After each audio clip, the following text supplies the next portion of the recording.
오늘 본문은 여러분들이 익히 들어봤으리라 예상되는 구절을 포함하고 있습니다. 13절에 보시면 사람이 감당할 시험 밖에는 너희가 당한 것이 없나니 오직 하나님은 미쁘사 너희가 감당하지 못할 시험 당함을 허락하지 아니하시고 시험 당할 즈음에 또한 피할 길을 내사 너희로 능히 감당하게 하시느니라 라는 그 말씀을 품고 있습니다. 잘 아시는 말씀이라고 생각합니다. 하나님은 신실하셔서 우리가 감당할 수 없는, 감당하지 못할 시험을 허락하지 않고 시험 당할 즈음에 피할 길을 내서 감당하게 해주신다. 이런 말씀이 위로가 되고 소망이 되고 힘이 되어지는 말씀입니다. 근데 이렇게 모든 유명한 그 성경 구절이 있는 그 말씀이 그 생각 외로 앞뒤의 문맥과 상관없이 이렇게 알려지는 경우들이 굉장히 많습니다. 내게 능력 주시는 자 안에서 내가 모든 것을 할 수 있다. 바울의 고백이고 대단한 말이죠. 내게 능력 주시는 자 안에서 내가 모든 걸 할 수 있다. 근데 그 얘기를 바울은 지금 어디서 하고 있습니까? 감옥에서 하고 있습니다. 감옥에서. 별로 어울려 보이지 않는 환경이죠. 그렇죠? 그리고 또는 내 시작은 미약하였으나 네 나중은 창대하리라. 이게 이제 개업집에 갖다 붙여놓는 그런 것 아닙니까? 근데 무시무시한 말씀인 거 아시죠? 욥의 친구가 욥에 대하여 하는 얘기입니다. 너 지금 시작은 지금 이런데 하나님께 회개하고 돌이키면 창대할 거야. 어쩌란 말입니까? 도대체 개업집에다가 걸어놓으면 욥의 고통을 통과하라는 대단한 신앙의 그 소유자이죠. 지금 이것도 감당할 시험 밖에는 당한 것이 없다라고 하는 그 말씀이 그리고 시험 당할 즈음에 피할 길을 내서 능히 감당하게 해주신다. 좋은 말인데 대부분 이 한 구절로만 우리가 이해를 합니다. 그러나 앞에 뒤에 보면 도대체 이게 왜 여기 들어가 있나라고 생각할 내용이 들어가 있습니다. 읽었던 12절만 해도 그런즉 선줄로 생각하는 자는 넘어질까 조심하라. 그리고는 능히 시험을 이길 수 있는 시험을 주시고 피할 길도 주신다. 그리고는 그런즉 내 사랑하는 자들아 우상 숭배하는 일을 피하라. 그래서 도대체 이 시험이라는 건 뭔지 그런 생각을 하게 합니다. 그리고 이런 그 앞에 뒤에 언뜻 이해하기 힘든 말들로 되어져 있는 13절 본문을 다루면서 목사님이 붙여놓은 제목은 더 이해하기 힘들게 이기기를 다투는 자가 겪어나가야 할 훈련 이렇게 되어져 있어서 얘는 또 왜 여기 와서 이렇게 있는가 이런 생각이 들 수 있을 것입니다. 설교를 끝까지 다 들으시고 설교가 완성이 되면 이게 왜 이 제목인가를 알 수 있을 것인데 과연 거기까지 갈 수 있을지 염려스러워서 미리 답을 얘기해 놓고 그리고는 차근차근 풀어가는 게 차라리 낫지 않겠는가 생각을 합니다. 시험 당할 즈음에 피할 길을 내주신다는 얘기는 무슨 뜻일까요? 어려운 일 시험이 있는데 감당하기 힘든 상황이 되면 딱 옆에 보니까 생각지도 않게 피할 수 있는 돌아갈 수 있는 길이 있다는 걸까요?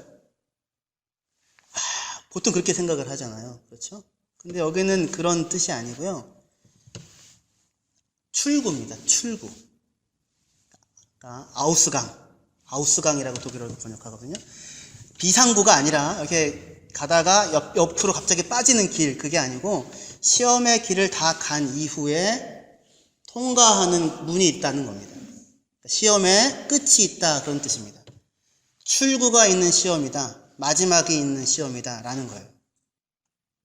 그러니까 시험 당할 쯤에 피할 길을 내신다는 얘기는 그래서 능히 감당하게 해주신다는 그래서 이 말씀은 시험이 이렇게 좀 어느 정도 오다가 힘들어서 감당할 수가 없을 것 같으면 돌아갈 길을 얼른 주신다. 그래서 시험을 안 겪어도 된다라는 게 아니라 그게 출구가 되면 시험을 다 겪는다라고 하는 것이 되는 거죠. 그렇죠? 시험을 끝까지 다 겪게 됩니다. 그럼에도 불구하고 이것은 우리에게 위로가 되는데 위로가 되려고 지금 바울이 써주고 있는 말이니까 이 시험은 그런데 뭐가 있는 시험이라는 겁니까? 끝이 있는 시험이다라는 거죠. 출구가 있는 거예요. 시험을 겪고 나면 나갈 수 있는 곳이 있다라는 겁니다. 그리고 그렇게 주어지는 시험은 감당할 수 있는 시험이라고요. 사람이 사람이 감당할 시험 밖에는 너에게 당한 것이 없다라는 말은 당신들에게 일어나는 일들은 당신에게만 특별하게 일어나는 어려운 일이 아니라 모든 사람들에게 일어나고 있는 일 중에 하나입니다 라는 겁니다. 인간적인 일입니다. 그런 뜻입니다. 당신만 겪지 않았고 다른 누군가도 이미 그러한 어려움과 시험들을 겪은 일들을 당신도 오늘 겪고 있는 것입니다 라는 형태입니다. 근데 그 일을, 그러니까 어떻게 보면 모든 사람이 겪어가는 그 일인데, 그 일이 한두 끝도 넘는 것이 아니라, 또는 그것 자체가 목적이 아니라, 그것 자체가 종착역이 아니라, 이것이 출구가 있다고요. 향해 가는 방향이 있고 목적이 있다고요. 과정이라고요. 과정을 겪고 나서 도달할 자리가 있으니, 하나님께서 신실하신 분께서 당신들의 삶에 대하여 지금 동행하고 계시니 염려하지 말고 그 길을 걸어가라 라고 하는 형태의 지금 말씀입니다. 할렐루야. 위로가 되십니까? 이렇게 위로가 되는 겁니다. 이렇게 해서 13절 말씀 자체는 이거예요. 13절 말씀 자체는 이것인데, 그런데 이것을 감싸고 있는 앞뒤의 이야기는 조금 이제 살펴봐야 할 것 같습니다. 먼저 12절에 그런즉 선줄로 생각하는 자는 넘어질까 조심하라 라고 이야기하고 있습니다. 스스로 서 있다고 생각하는 사람 넘어질 수 있으니 조심해라, 지금 이렇게 얘기를 하거든요. 여러분 스스로 생각하실 때 여러분들은 서 있는 사람입니까? 아니면은 넘어져 있는 사람입니까? 아니면 이렇게 반쯤 기울어져 있는 사람입니까? 아니면 이렇게 누워 있는 사람입니까? 병 들어서 이렇게 아파하고 있는 사람입니까? 스스로 생각할 때 어떠세요? 서 있습니까? 선줄로 생각하는 사람은 뭐 할까 조심하라고요? 넘어질까 조심하라고요. 그러니까 서 있다는 거 하는 것 자체가 부정적인 거 아닙니다. 굳건히 서야 하는 것이 맞습니다. 그런데 스스로 그렇게 생각하는데 이게 착각일 수 있다는 거죠. 잘못 알고 있을 수 있는 겁니다. 근데 그 사람은 넘어질까 조심하라 하는데, 넘어진다는 말은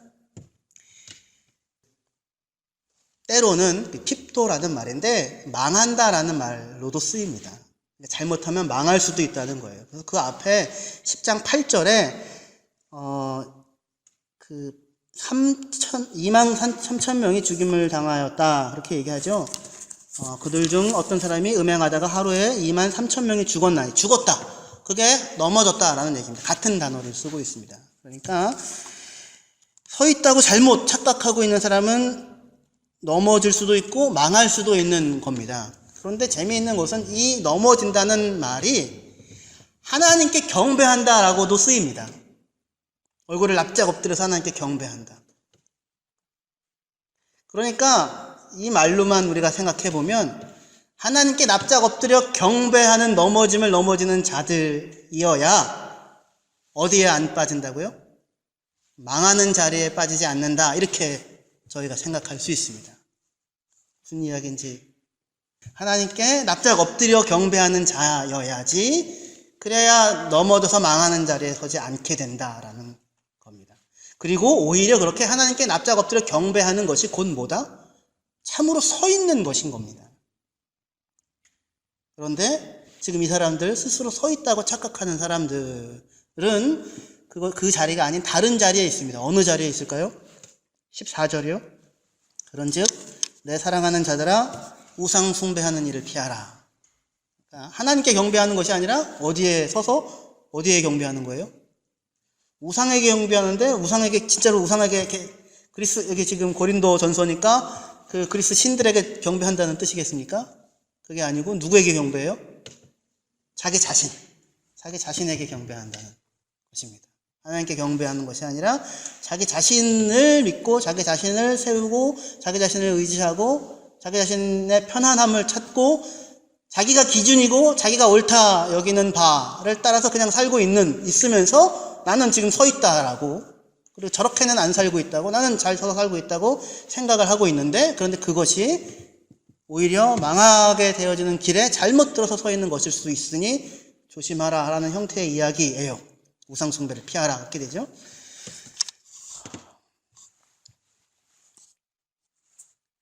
그런데 이 10장이 들어가 있는 이 자리는 우상의 제물을 먹는 문제와 관련돼서 시작된 8장부터 10장까지 3장에 걸쳐서 있는 그 이야기의 마지막 결론부쯤에 지금 들어가 있는 형태의 이야기입니다.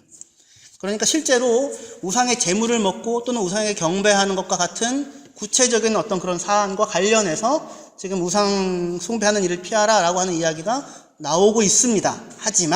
하지만 본문을 잘 찬찬히 살펴보면 금방 저와 여러분들이 같이 동의하며 나누었던 그냥 자기를 섬기는 것, 하나님께 경배하지 않고 자기를 섬기고 경배하는 것이야말로 피해야 할 우상 숭배의 본질적인 내용이라고 하는 사실을 확인할 수 있게 됩니다. 8장부터 10장까지는 우상의 제물은 먹어도 되는가? 라는 물음에 대한 답을 주고 있습니다. 우상의 제물은 먹어도 됩니까? 우상에게 바쳐진 제물이요? 한국식으로 번역해서 얘기한다면 제사상에 올라가 있던 머릿고기는 먹어도 됩니까? 저는 좋아하지 않는데요. 혹시 저는 먹을 수가 없습니다. 머릿고기는 못 먹습니다. 혹시 그런 형태가 아니라 우상에게 바쳐진 제물은 먹어도 되는가? 먹어도 되죠. 10장 25절 26절이요. 무릇 시장에서 파는 것은 양심을 위하여 묻지 않고 먹으라. 이는 땅과 거기 충만한 것이 주의 것임이라. 그것이 재물이든 재물이 아니든 물어보지 말고 그냥 먹어라. 왜냐하면 땅과 거기 충만한 것이 다 주의 것이다. 더러운 것 아니다. 그리고 사실 우상은 없다. 그러니까 우상의 제물을 먹는 것은 문제가 없다. 그죠? 정답이 뭡니까? 우상의 제물은 먹어도 됩니까? 안 됩니까? 먹어도 되죠. 그쵸? 정답입니다. 그러면 그냥 그렇게 얘기하면 되죠. 바울이.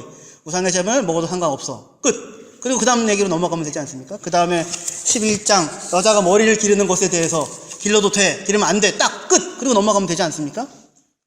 그러면 이렇게 길게 성경이 길게 이어지지 않아도 되고 저도 설교를 이렇게 길게 할 필요가 없는데 근데 그렇게 안 하고 뭐라고 해요? 정답은 물론 우상의 제물은 먹어도 괜찮다 이다. 하지만 그것이 정답은 아니다. 답을 제시하는 것이 답을 알고 있다는 것이 그 답대로 행하고 있는 것이 꼭 정답을 살아내는 것은 아니다. 라고 하는 것으로 긴 이야기들을 하고 있습니다. 그리고 바로 그 정답을 알고 있다고 생각해서 그냥 나는 정답대로 할래. 나는 신전에 가서도 같이 우상제물 먹고 뭐 어디 시장에서도 먹고 어디서든지 상관없어 라고 이야기하고 사는 사람은 스스로 서 있다고 생각하는데 잘하고 있다고 생각하는데 바울에게 있어서는 뭐라고 경고를 받아요? 우상 숭배하는 일을 피하라 라고 하는 것으로요. 그들이 우상의 제물을 먹었기 때문에 우상 숭배한다고 하는 것이 아니라 자기를 섬기고 있다라고 하는 것으로서 우상 숭배하는 것을 피하라 라고 하는 형태입니다. 고린도서 10장 23절부터요.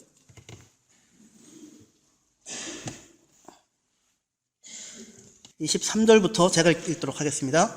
모든 것이 가하나 모든 것이 유익한 것은 아니요 모든 것이 가하나 모든 것이 덕을 세우는 것은 아니니 누구든지 자기의 유익을 구하지 말고 남의 유익을 구하라. 무릇 시장에서 파는 것은 양심을 위하여 묻지 말고 먹으라. 이는 땅과 거기 충만한 것이 주의 것임이라. 불신자 중 누가 너희를 청할 때에 너희가 가고자 하거든 너희 앞에 차려놓은 것은 무엇이든지 양심을 위하여 묻지 말고 먹으라. 누가 너에게 이것이 재물이라 말하거든 알게 한 자와 그 양심을 위하여 먹지 말라. 내가 말한 양심은 너희의 것이 아니요 남의 것이니 어찌하여 내 자유가 남의 양심으로 말미암아 판단을 받으리요. 만일 내가 감사함으로 참여하면 어찌하여 내가 감사하는 것에 대하여 비방을 받으리요. 그런즉 너희가 먹든지 마시든지 무엇을 하든지 다 하나님의 영광을 위하여 하라. 이게 결론입니다. 먹든지 마시든지 무엇을 하든지 다 하나님의 영광을 위하여 하라. 하나님께 경배하는 사람으로 살아라. 그런데 지금 먹는 사람들은 먹는 것이 가하다라고 생각하는 사람들은 무엇을 주장하며 먹고 있는 거예요, 결국은?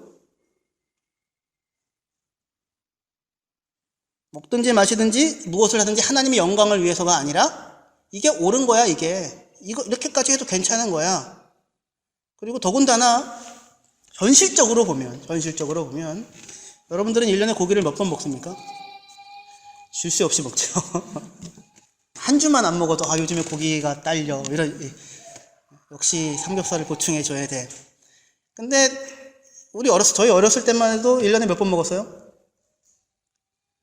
저는 지을 새 없이 먹었습니다, 목사님. 저는 곱게 자랐습니다. 설날 때랑 추석 때, 예, 그게 먹죠. 그죠? 이때도 마찬가지라고. 아무 때나 고기 먹을 수 있는 게 아니었습니다. 그리고 시장에서 파는 고기들 대부분 우상신전에서 나온 것들인데 사 먹어야 되잖아요. 그런데 1년에 한 번이나 두 번 정도 축제일 날은 먹을 수가 있습니다. 왜냐하면 시에서 제공해 주는 것이거든요. 그러니까 신전에 들어가서 먹는 겁니다. 사실은 거기 들어가면서 이유는 뭐예요? 그런 건 없어. 우상은 없어. 먹어도 상관없어. 신앙 없는 놈들이나 지금 못 먹고 있는 거야. 괜찮아, 먹어도 돼. 라고 내세우지만 사실은 뭐가 먹고 싶은 겁니까? 사실은 고기가 먹고 싶은 겁니다. 왜들 그렇습니까? 고기가 먹고 싶은 겁니다. 물론 먹어도 괜찮다. 난 순교자의 각오로 먹겠다. 순교자의 각오로 먹겠다. 그거는 순교하지 않아도 됩니다. 순교자의 각오로 안 먹는 것이 뭐예요? 그게 신앙이 있는 거죠. 그게 실력이 있는 거죠. 바울은 뭐 하고 있어요? 나는 안 먹겠다라고 얘기하고 있습니다. 그게 실력이 있는 것이고, 그것이 먹든지 마시든지 무엇을 하든지 하나님의 영광을 위해서 하고 있는 것이다 라고 지금 이야기하고 있는 거예요. 우상숭배의 자리가 아니라 하나님을 경배하는 자리에 지금 있는 것입니다. 그래서 23절에 다시 한번 23절, 24절, 10장 23절, 24절 같이 다시 읽겠습니다. 같이 읽겠습니다. 시작. 모든 것이 가하나 모든 것이 유익한 것이 아니요 모든 것이 가하나 모든 것이 덕을 세우는 것은 아니니 누구든지 자기의 유익을 구하지 말고 남의 유익을 구하라. 뭐가 하나님의 영광을 위한 거라고요? 자기의 유익이 아니라 남의 유익을 구하고 사는 것이 지금 하나님의 영광을 구하는 사람이고 하나님 경배하는 사람이고, 자기 유익을 지금 구하고 사실은 탐심 속에서 있는 이 사람들이 스스로 서 있다고 주장하지만 오히려 우상숭배의 자리에 있는 것인데, 이 사람들의 주장은 뭐냐면 이건 적법하다 이겁니다. 가하다, 허락되었다, 합법적이다, 마땅하다, 합당하다라는 거예요.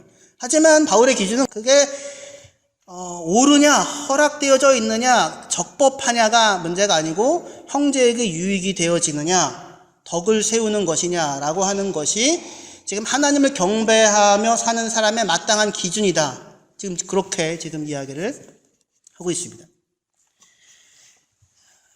가하다라는 얘기는 독일어 성경은 에얼라우프트, 허락되었다라고 번역하고 있지만 영어 성경은 lawful이라고 번역해 놓고 있습니다. 법적으로 타당하다라는 거예요. 적법하다. 그러니까 법적으로 문제가 없다. 그러니까 여기에까지가 한계인데 여기를 넘어가면 위반이지만 요 안에까지 있으면 괜찮다. 라고 해서 지금 어디에 있는 거예요, 이 사람들은? 경계에 있는 겁니다. 경계 바로 앞에.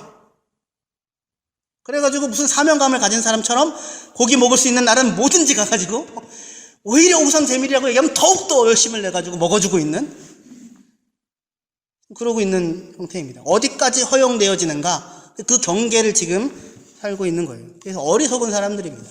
우상숭배자들일 뿐만 아니라 어리석은 사람들입니다. 어디까지 허용되어지는가가 물어야 되는 게 아니라 무엇이 마땅한가를 물어야죠. 어디까지 허용되어지는가가 아니라 무엇이 마땅한가. 시험 기간인데 엄마 나 잠깐 한 시간 정도 텔레비 봐도 돼? 봐. 한 시간만 봐. 한 시간만. 그러면 아이가 어떻게 해요? 한 시간을 반드시 채우고야 말죠. 59분 59초 땡. 그게 지금 잘하는 게 아니죠. 내 행동은 다 적법하다, 가능하다가 아니라 마땅히 해야 할 것이 무엇인가 라고 하는 것을 묻고 살아가야 할 때, 그때 마땅함의 기준은 적법하냐, 그럴 권리가 내게 있느냐가 아니라 다른 사람의 양심, 그것이 그에게 유익이 되어지느냐 덕이 되어지느냐가 기준이다라는 형태가 지금 얘기를 지금 하고 있는 거예요. 마태복음 12장을 봅시다. 마태복음 12장 9절부터 15절까지. 거기에서 떠나 그들의 회당에 들어가시니 한쪽 손 마른 사람이 있는지라 사람들이 예수를 고발하여 하여 물어 이르되 안식일에 병 고치는 것이 옳으니까, 이 옳으니까 라고 하는 게 가합니까? 허락됩니까? 적법합니까? 타당합니까? 모든 것이 가하나 라고 할 때 그겁니다. 옳으니까 라고 옳고 그름에 마땅한 옳음에 대해서 묻습니다. 그러자 예수께서 이르시되 너희 중에 어떤 사람이 양 한 마리가 있어 안식일에 구덩이에 빠졌으면 끌어내지 않겠느냐. 사람이 양보다 얼마나 더 귀하냐. 그러므로 안식일에 선을 행하는 것이 옳으니라. 옳다 하는 얘기가 마땅하다, 허락되었다, 가능하다, 옳다, 그런 얘기입니다. 적법하다, 같은 얘기예요. 같은 단어예요. 라고 하시고 이에 그 사람에게 이르시되 손을 내밀라 하시니 그가 내밀매 다른 손과 같이 회복되어 성하더라. 바리새인들이 나가서 어떻게 하여 예수를 죽일까 의논하거늘 예수께서 아시고 거기를 떠나가시니 많은 사람이 따르는지라. 예수께서 그들의 병을 다 고치시고, 이렇게 지금 얘기가 되고 있습니다. 성경 가운데, 성경에서 옳으니까, 가합니까, 허락됩니까, 마땅합니까 라고, 적법합니까 라고 번역될 수 있는 existin이라는 단어가 있는데, 그 단어를 가장 많이 보유하고 사용하고 있는 무리들이 있습니다. 바리새인들입니다. 바리새인들은 항상 뭘 물었냐면 이것이 적법한가, 이게 타당한가, 이게 마땅한가 라고 이렇게 물었습니다. 지금 이들이 묻는 게 뭐냐면 안식일날 병 고치는 것이 옳은가, 안식일날 병 고치는 것이 마땅한가, 해도 괜찮은가 이렇게 물은 거예요. 이들의 대답은 뭡니까? 하면 안 된다. 하면 안 된다. 하면 안 된다. 근데 예수님이 똑같이 묻습니다. 야, 너희 중에 양 한 마리가 있는데 안식일날 구덩이에 빠졌으면 끌어내, 안 끌어내? 끌어내지. 사람이 양보다 얼마나 더 귀해? 그러므로 안식일에 선을 행하는 것이 옳아? 적법해? 아니면 아니야? 예수님도 똑같이 무슨 기준, 지금 무슨 단어로 묻고 있습니까? 무엇이 마땅한 일인가? 라고 묻고 있습니다. 바리새인들도 똑같이 무엇이 마땅한 일인가? 안식일에 사람을 고치는 것이 마땅하냐, 마땅하지 않느냐? 이 손 마른 자를 예수님이 안식일날 안 고쳐줬으면 그 다음날 바로 돌아가셨을까요? 그렇지는 않았겠죠. 그렇지는 않았겠죠. 그러니까 바리새인들의 주장은 이건 거예요. 아니, 지금 숨이 넘어가는 위급한 상황이 아닌데 안식일날 왜 병 고쳐주고 있습니까? 랍비들 중에서도 숨이 넘어가는 위급한 상황에서는 고쳐줘야 한다고 이야기하는 사람들이 있거든요. 근데 지금 그런 상황도 아니고, 그 다음날 고쳐주셔도 되는 걸 굳이 왜 안식일날 고쳐서 법을 지금 어기고 있느냐, 왜 마땅하지 않는 일을 하고 있느냐, 허용되어지지 않는 선을 굳이 넘어가고 있느냐, 이 안에 있어야 하지 않느냐라고 마땅함을 가지고 지금 묻고 있는 겁니다. 근데 예수님의 마땅함은 뭐예요? 야, 안식일날 병 고쳐주는 게 안식일날 선을 행하는 것이 마땅하지 않아? 여러분들 생각은 어떠세요? 똑같이 무엇이 마땅한가를 묻고 있는데 서 있는 자리와 추구하는 방향이 지금 다른 것입니다. 바리새인들이 서 있는 자리에서 마땅한 것을 묻고 그 마땅한 것을 물은 결과는 뭐냐면 14절에 바리새인들이 나가서 어떻게 하여야 예수를 죽일까? 이게 지금 그들의 마땅함이 향하는 방향입니다. 어떻게 하면 예수를 잡아 죽일 수 있을까? 예수님의 마땅함, 안식일날 선을 행하는 것이 마땅하지 않아? 라고 묻는 그 예수님의 마땅함이 향하는 방향은 15절에요. 예수께서 아시고 거기를 떠나가시니 많은 사람이 따르는지라 예수께서 그들의 병을 다 고치시고 라고 하는 것으로 예수님의 마땅함은 향해 가고 있습니다. 그렇죠. 이 차이가 무슨 차이예요? 왜 이렇게 차이가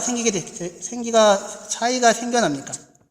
바리새인들의 서 있는 그 자리는 안식일에 일을 하면 안 된다, 일하는 자는 다 죽여라 라고 하는 그냥 율법입니다. 그렇죠. 근거가 있는 거죠. 근거가 있는 마땅함입니다. 안식일에 일을 하지 말아라, 일을 하는 자는 다 죽여야 한다. 그 자리에 서서 지금 마땅함을 지금 논하고 있는 겁니다. 근데 예수님은 지금 뭐라고 얘기하는 거예요? 안식일날 병 고치는 것이 옳아. 이 얘기는 무슨 얘기입니까? 안식일날 왜 쉬라고 했는데, 이거죠. 안식일날 왜 쉬라고 했는데, 안식일날 왜 놀라고 했는데, 왜 쉬라고 했는데.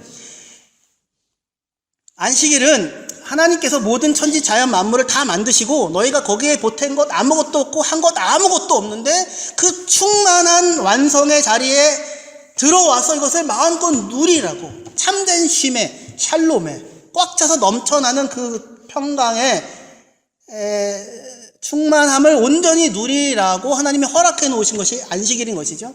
그래가지고 안식일날 일하지 말라고 할 때 강조가 어디에 있어요? 누구 보고 일하지 말래요? 너희 종들 일 시키지 마, 너의 그 짐승들 일하게 하지 마 라고 하는 것으로 그들에게도 참된 안식과 쉼에 참여하는 것을 누리게 해줘 라고 하는 것에 안식일에 일하지 말라라고 하는 계명이 향하는 방향이 있는 거죠.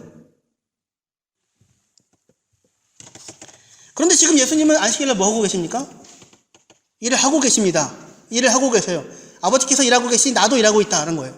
왜 일을 하고 계십니까? 안식일임에도 불구하고 쉴 수 없는 자들이 있는 겁니다. 안식일임에도 불구하고 질병으로 고통하는 자들이 있는 거예요. 안식일임에도 불구하고 마땅히 안식을 누려야 함에도 불구하고 그것으로 하나님이 세상을 지으시고 만드셔서 축복하시고 영생으로 불러놓으셨는데 지금 사람들의 처하는 현실은 그게 아니라 땀 흘려 일해도 지금 제대로 살 수가 없는 상황이고 소외된 노동으로 지금 내몰리고 있는 것이 사람들의 현실이고 그리고 그렇게 억눌리고 불의 속에서 살아간 결과로 병이 들어서 아파하고 있는 그 사람들, 그래서 안식일임에도 불구하고 쉴 수 없는 그 사람들을 고통에서 풀어서 참으로 쉴 수 있게 하는 것, 그것이 안식일에 마땅히 해야 하는 일이다 라고 하는 자리에 지금 예수님은 서서 계십니다. 무엇이 마땅한 것인가? 사람이 안식을 위해 있는 것이 아니고 안식일이 사람을 위해서 있다 라고 지금 하는 거예요. 안식일에 선을 행하는 것이 옳다. 안식일에 착한 일, 주일날 착한 일 하는 것이 옳아. 착한 일이기 때문에 옳아가 아니라 지금 하고 있는 예수님께서 하시고 있는 일은 뭐냐면 이것이야말로 하나님께서 안식을 천지를 만드시고 사람에게 안식일을 허락하시며 누리게 하시는 하나님의 본심, 하나님의 소망, 하나님의 마음, 그 마음을 사람들에게 누리도록 주고 있는 것이라고 지금 말씀을 하고 있는 거죠. 그게 마땅한 지금 그 일인 겁니다. 지금 그것이 바울이 우상숭배하는 자들이라고 경고하면서 모든 것이 가하나 모든 것이 유익한 것이 아니고 모든 것이 가하나 모든 것이 덕을 세우는 것이 아니다라고 이야기할 때에 바울이 지금 자신이 서 있는 자리가 바로 예수 그리스도의 지금 하고 있는 이 자리에 서 있는 것이고 지금 이 사람들은 오히려 바리새인들의 자리에 지금 서 있는 것입니다. 누가 실력이 있는 거예요? 바울이 실력이 있는 것입니다. 어떻게 보면 바울의 이야기는 되게 애매모호합니다. 그렇죠? 먹어라, 먹지 말아라. 그러면 얼마나 좋겠는가 생각할 수 있는데 시장에서 고기 사 먹을 때 묻지 말고 먹어라. 그 재물이라고 누가 굳이 얘기해주면 먹지 말아라. 이게 지금 뭘 하자는 거예요 도대체? 하지만 그게 뭐라고요? 그게 지금 실력이 있는 사람이 지금 하고 있는 형태의 일이라는 것입니다. 연약한 사람들을 감당해줘라 이거죠. 말하자면 연약한 사람들을 감당해줘라. 연약한 사람들을 감당해줘라. 근데 연약한 사람들을 감당해주는 방법이 뭐예요?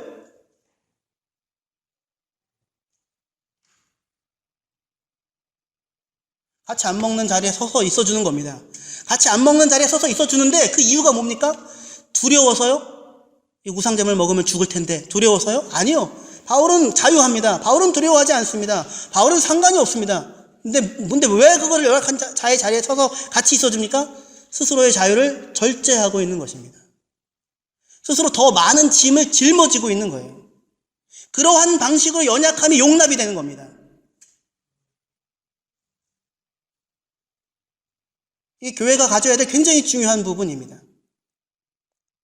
연약함이 용납돼야 됩니다. 연약한 사람들 옆에 있어줘야 합니다. 옆에 있어주는 사람이 근데 뭘 해요? 더 큰 짐을 짊어지고 있는 것입니다. 사람이 할 수 있는 가장 위대한 일 중에 하나는 할 수 있는 것을 하지 않는 겁니다. 할 수 있는데 하지 않는 것이 사람이 할 수 있는 가장 위대한 일 중에 하나입니다. 더 큰 힘, 더 큰 실력이 필요한 겁니다.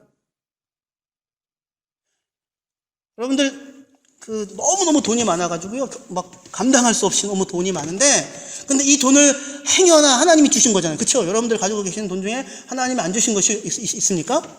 한 개도 없죠? 그죠? 한 개도 없습니다. 하나님이 주신 거잖아요. 무엇을 위하여서요? 먹거나 마시나 그리스도와 주의 영광을 위하여 하라고 하나님의 영광을 위해서 허락하신 것이 있잖아요. 근데 이걸 엄청난 걸 주셨는데 내가 나를 위해서 혹시 잘못 쓰면 어떡하나, 혹시 범죄하면 어떡하나, 혹시 하나님의 영광을 가리면 어떡하나. 주님, 이 허락된 이 귀한 것을, 이 귀한 재물을, 이 귀한 재능을 주님을 위하여서만 사용해야 될 텐데 주님 두렵고 떨립니다. 맨날 금식하며 새벽 4시에 일어나서 기도하며 그렇게 절제하면서 살아가는 부유한 사람을 보신 적이 혹시 있으십니까? 자기는 그렇게 산다고 얘기하는 분 제가 봤습니다. 얘는 그렇게 산다고 얘기라도 해주니 얼마나 놀라운 일입니까? 저런 게 가능한 거구나. 사람은 자기가 할 수 있는 것을, 예수님은 십자가에서 내려와서 얼마든지 내려오실 수 있죠. 십자가에서 내려와서 하나님 됨을 증명하여라. 얼마든지 날개 쫙, 얼마든지 그냥 광채 쫙 다 그냥, 너무 제가 판타지를 많이 만든지 그렇게 할 수 있는데 그렇게 하지 않지요. 누구를 위해서? 죄인들의 짐을 짊어지기 위하여서. 적법하지 않아, 안대가 아니라 연약한 죄인들, 바로 그들을, 아버지 저들을 용서하소서, 저들은 자신들이 하는 것을 무엇인지 알지 못합니다. 그 사람들의 짐을 짊어지기 위하여 자기의 모든 것들을, 능력들을, 모든 것들을 절제하고 그들 곁에서 지금 서 계시는 형태입니다. 그런 형태로 연약함이 용납이 되는 겁니다. 짐을 짊어지고 있는 누군가가 있기 때문에 그것이 우리가 걸어 나가야 할, 이기기를 다투는 자로서 겪어 나가야 할 싸움이고 다름질인 겁니다. 말하자면. 제가 어제 제자훈련하면서 그런 얘기 했었었는데, 저희 교회는 아이들이 많음에도 불구하고 예배 시간에 굉장히 경건하고 고요하잖아요. 이유가 뭡니까? 이제 각 파트가 다 지금 담당을 지금 하고 계시는 중이죠. 그래도 이제 아이들이 가끔씩 이렇게 돌아다니기도 하고 그러지 않습니까? 그러면은 그것이 혹시 예배에 방해가 되십니까? 무엇이 맞다, 무엇이 틀리다를 지금 제가 얘기하려고 하는 것이 아니라, 어느 교회는 그게 모토가 있는 교회가 있어요. 우리는 다 같이 드리는 예배, 예수님이 드리는 예배, 아이들은 항상 격리되어 있었겠느냐? 그렇지 않았을 것이다. 다 같이 드리는 예배, 그게 우리 모토다라고 해서 하는 교회도 있습니다. 그리고 어느 교회는 전혀 그게 아닌 다른 형태가 있을 수도 있겠지요. 그런데 그 아이가 용납되어질 수 있는, 만약에 용납되어질 수 있는 이유는 뭐예요? 어떻게 하면 용납되어질 수 있습니까? 모든 분들이 마음을 다하고 뜻을 다하고 힘을 다하여 하나님께 집중하며 하나님께 예배하고 있는 사람들이 여기 다 채워져 있다면 그 아이들의 그 모습이 그렇게 크게 문제가 되지 않을 수 있을 것입니다.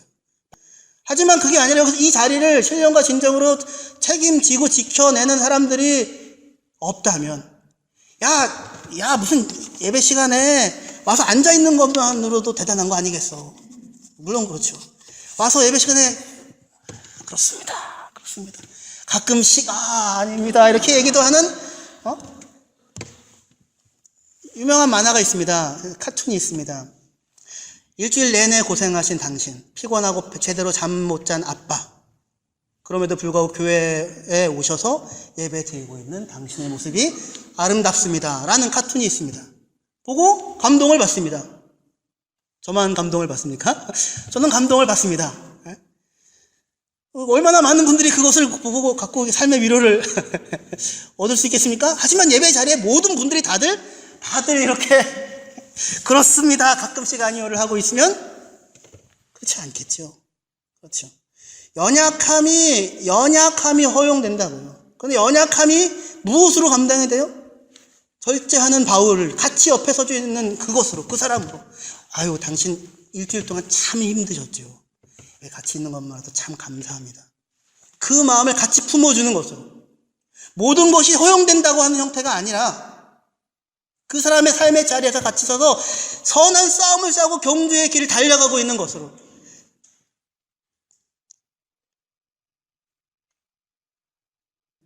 수고하고 노력하고 땀 흘리고 하는 것으로. 갈라디아서 6장 2절이요.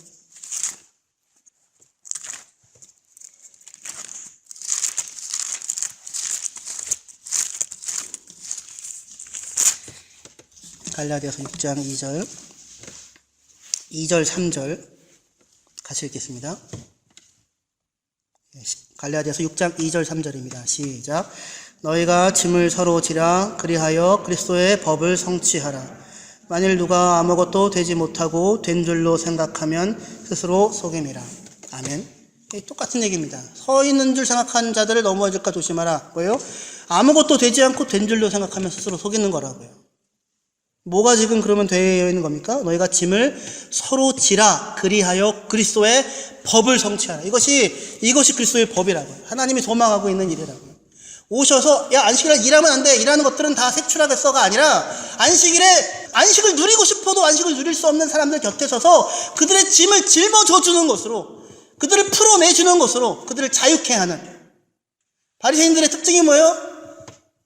온갖 짐을 짊어지고는 자기는 손가락 하나 까딱하지 않는다고 얘기를 하는 거죠.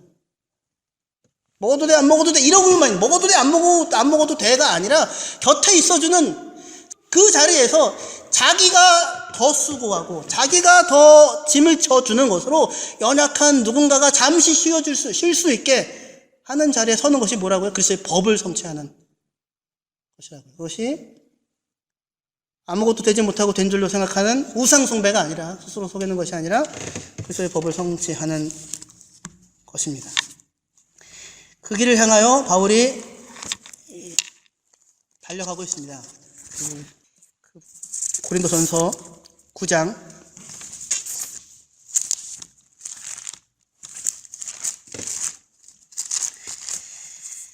19절부터 고린도전서 9장 19절부터 읽도록 하겠습니다. 내가 모든 사람에게서 자유로우나 스스로 모든 사람에게 종이 된 것은 더 많은 사람을 얻고자 함이라. 유대인들에게 내가 유대인과 같이 된 것은 유대인들을 얻고자 하며 율법 아래에 있는 자들에게는 내가 율법 아래에 있지 아니하나 율법 아래에 있는 자 같이 된 것은 율법 아래에 있는 자들을 얻고자 하며 율법 없는 자에게는 내가 하나님께는 율법이 없는 자가 아니요 도리어 그리스도의 율법 아래에 있는 자이나 율법 없는 자와 같이 된 것은 율법 없는 자들을 얻고자 함이라. 약한 자들에게는 내가 약한 자와 같이 된 것은 약한 자들을 얻고자 하며 내가 여러 사람에게 여러 모습이 된 것은 아무쪼록 몇 사람이라도 구원코자 함이니 내가 복음을 위하여 예수님이 행하신 일이죠. 십자가에서 가난한 자들, 죄인들을 안식일날 고통에 있는 사람들, 쉴 수 없는 사람들의 짐을 감당해 주는 것 같은 형태의 일입니다. 내가 복음을 위하여 모든 것을 행함은 복음에 참여하고자 함이라. 운동장에서 다름질하는 자들이 다 달릴지라도 오직 상을 받는 사람은 한 사람인 줄 너희가 알지 못하느냐?